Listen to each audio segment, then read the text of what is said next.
Hello friends, my name is Amit. Welcome to NDT and Quality YouTube channel.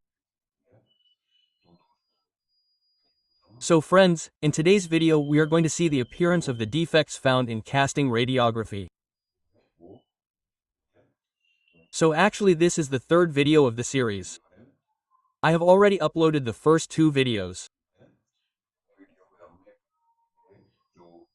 In the first video, we saw the basics of casting, their names, etc. And the standard uses of casting. When you do RT, we saw the standard uses in it.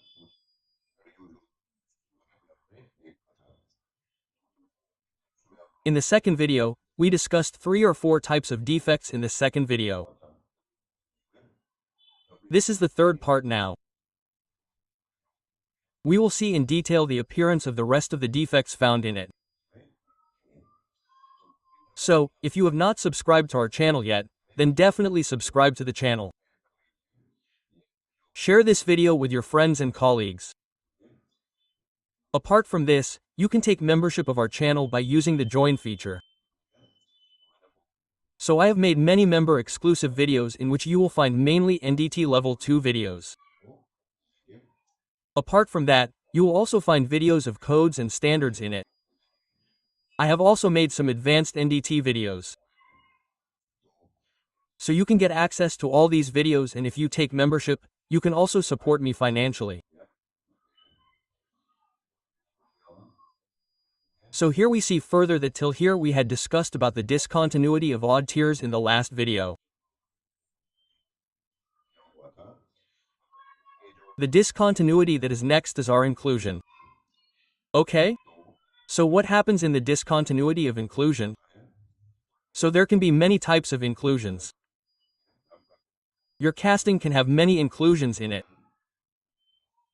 So there can be some dense inclusions in it, or there can be some low density inclusions as well. So inclusions are materials that disturb the uniformity of casting. They may be less and more dense than the casting base metal and will appear on the radiograph relatively as darker and lighter indications. Okay? So you know the basic principle of radiography. If your inclusion is denser than your base material, then it will appear light. Okay? That means the back material, which is your base material, will appear dark and the inclusion will appear light. Whereas if your inclusion is of low density, then the inclusion will appear dark to you and the surrounding base material will appear slightly lighter than it. Okay?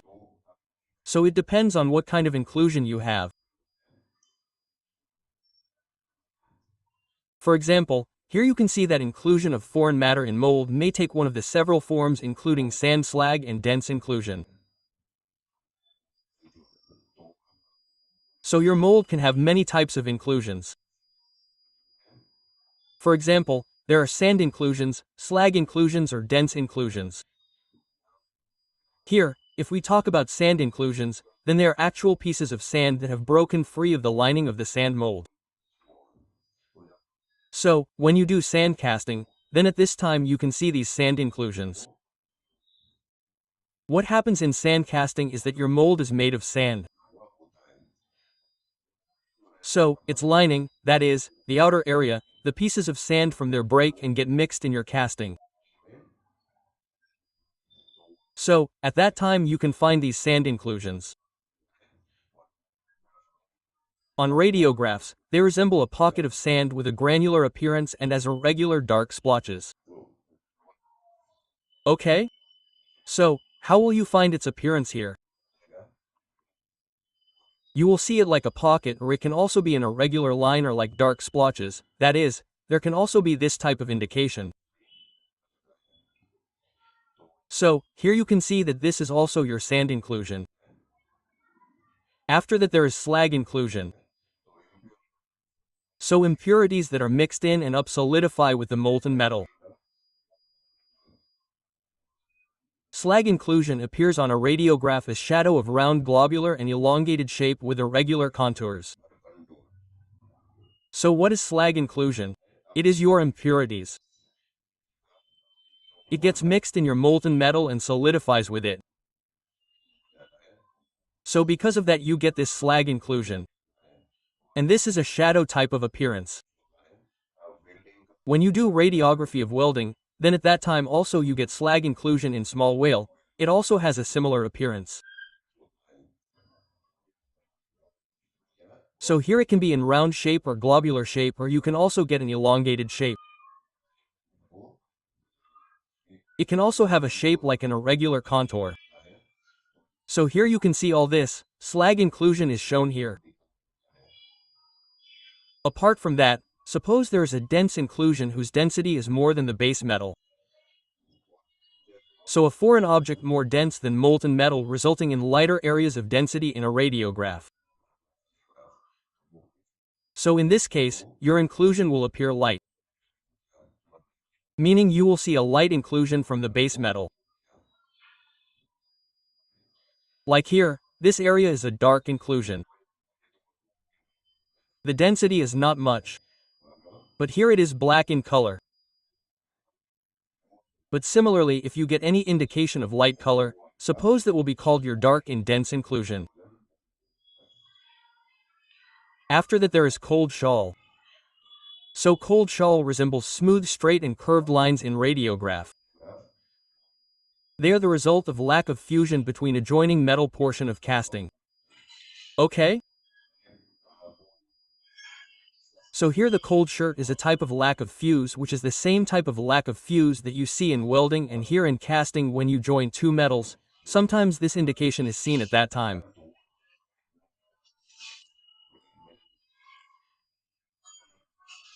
Lack of fuse occurs due to oxidation at low temperature and entrapment of an inverting thin layer of dross and slag.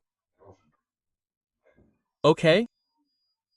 So these are all the reasons, like you have done casting at low temperature, you can get cold shirt due to dross or slag.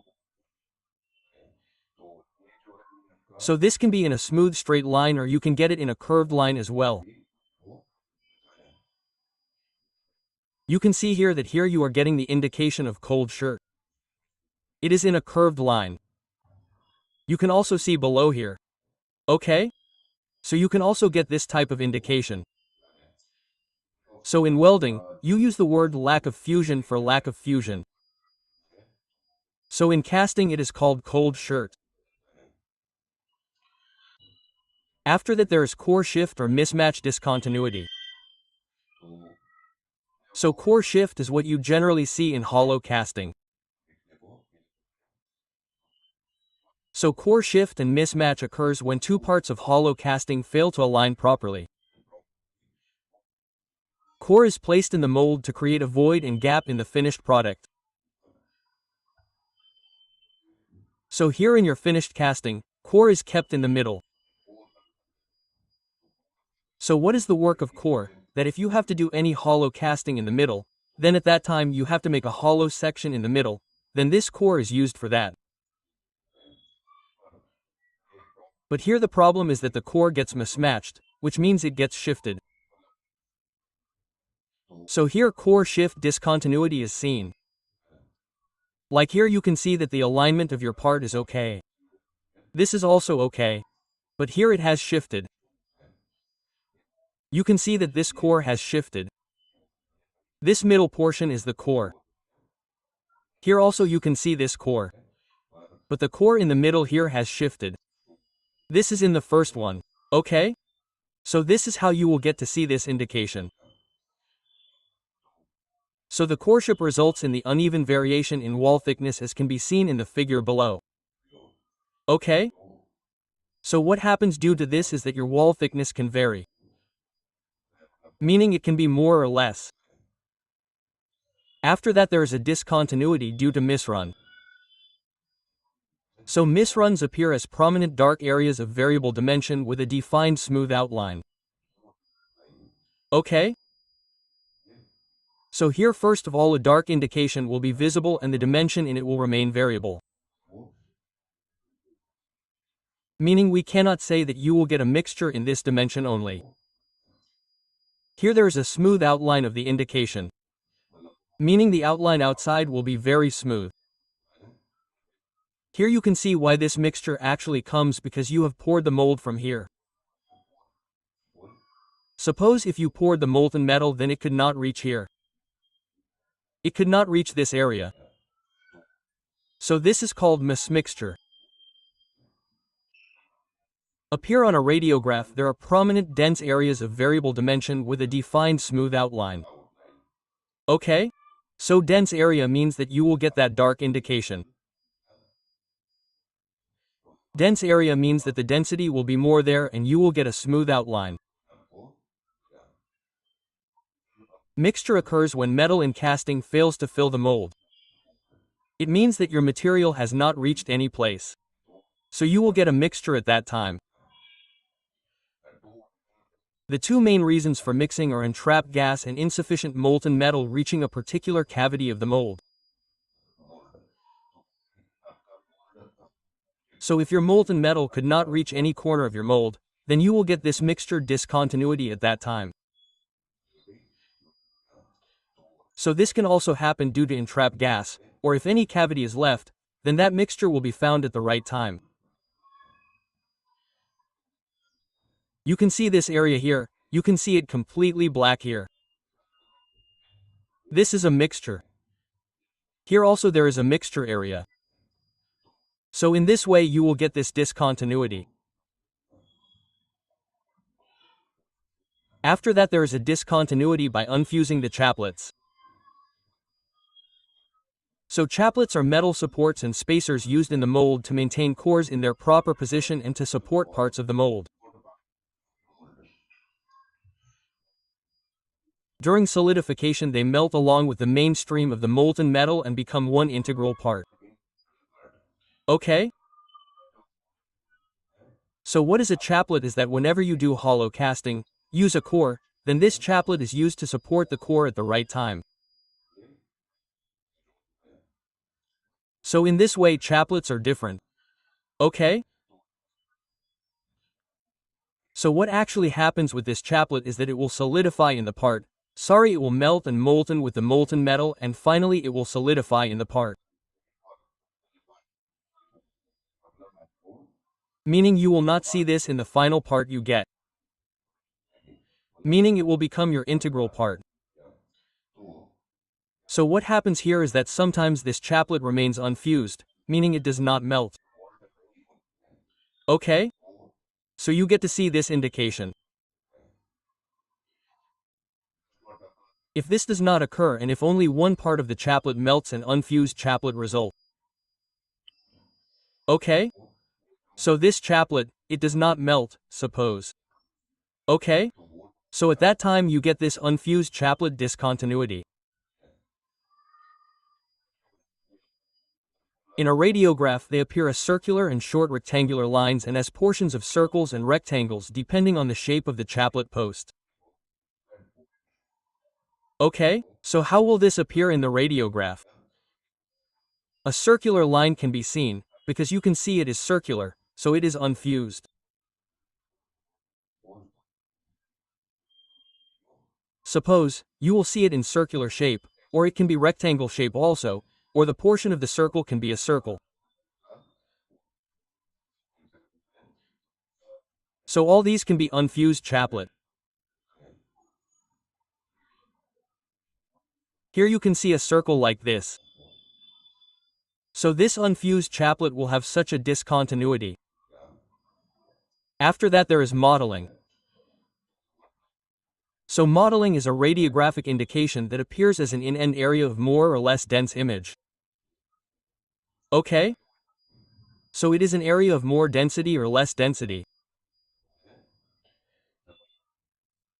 The condition is diffraction effect that occurs on relatively weak thin section radiograph mostly of austenitic stainless steel. Okay? So SS which remains austenitic stainless steel mostly. So the grain size in the grain structure is very large. It means that it has coarse grain structure. So due to this there is diffraction effect. So due to this diffraction effect only we get mottling in it. So in this grain structure the waves keep on getting diffracted. Okay? Due to this we get this effect. This is called mottling. Mottling is caused by interaction of object grain boundary material with low energy X-rays 300 kW and lower. So here this grain is. Okay? This grain size is very large. So this grain boundary is all these boundaries from where the waves get diffracted. So due to this you get this mottling defect. And generally if you have used low energy X-ray, then at that time this mottling effect can be found.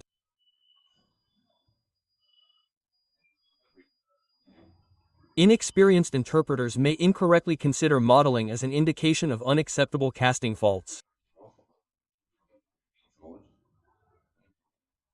Even experienced interpreters often have to check the condition by re-radiography from a slightly different source film angle. So what you have to do here is that if you find any flaw in the mottling in any film, then you have to change the angle of the source to the film and then do the re-radiography again. So here, many times it happens that if the radiographer is inexperienced or the film interpreter, then this mistake can happen at some point of time. So we assume this discontinuity and repair it later. But the reason for this is that you get to see it because of misting. Misting appears if the radiograph is taken at a slightly changed angle of incidence. So if you change the angle of incidence, then this misting will not be seen. This discontinuity is most frequently found in aluminum alloy and stainless steel castings. Okay? So when you test SS casting or aluminum alloy, then you find this discontinuity at that time. After that comes casting scab. So scabs or oxide layers form on the skin and slightly below the surface and parallel to the cast surface. So here it can be above the surface or slightly below the surface. There is a type of oxide layer. Such scabs are not generally detected with radiography. Furthermore, they are not considered a serious discontinuity and may be easily removed during machining. So here this discontinuity is generally not detected with radiography because it is on the surface, and due to that it remains parallel to the wave and it is not too serious. You find it in visual itself. And when you do machining, it will get removed in time. This defect occurs in sand casting, when a portion of the face of the mold lifts and breaks down and recess is left behind the fill metal. Fill by metal, so, when you do sand casting, this defect is seen in time. And if this face of the mold breaks or falls from there, then this defect will be seen in time. Okay? You can see here this is the upper side scrap. Here this oxide layer is like slag. So this type of casting scrap defect is found. So here we have covered the total discontinuity found in casting. I have covered a total of 10 discontinuities here. So one by one we have seen this in detail. This is a total of 10 discontinuities. So I hope you have understood this whole series. If you have any doubt in this, then you can ask me in the comment box. Apart from that, you can also suggest me which other similar series one should make. Okay, thank you.